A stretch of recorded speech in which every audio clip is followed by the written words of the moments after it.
আমাদের প্রস্তুতি কিন্তু 1 মাস আগে থেকেই শুরু হয়েছিল। আমরা জানেন গত সপ্তাহে আমরা মহানগর আওয়ামী লীগ বিরাট আকারে একটি প্রস্তুতি এবং পরামর্শ সভা করেছিলাম। সেখানে 200 থেকে 250 নেতাকর্মী ছিল।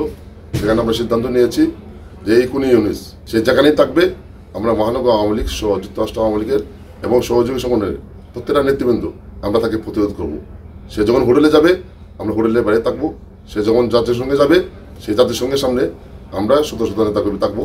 আমরা একটা খবর পেয়েছি যে শনিবারে সে মেরিয়ট হোটেলে একটা মিটিং করবে। সেই মেরিয়ট হোটেলেও ভিতরে এবং বাইরে আমাদের লোক থাকবে এবং তাকে প্রতিহত করব। আপনি দেখেছেন এই মাহফুজুর রহমান এখানে এসেছিল গত সপ্তাহে, তাকেও আমরা আপ্যায়ন করেছি। যারা সারা বিশ্বে নিউজ হয়েছে সে এখন আসবে। তাদের বস এই কোন ইউনুস, তাকে আমরা ভিতরে এবং বাইরে সে যেখানেই তাকে আমরা আপ্যায়ন করব এবং সেই আপ্যায়নটা সে বুঝতে পারবে কী রকম আপ্যায়নটা হয়েছে।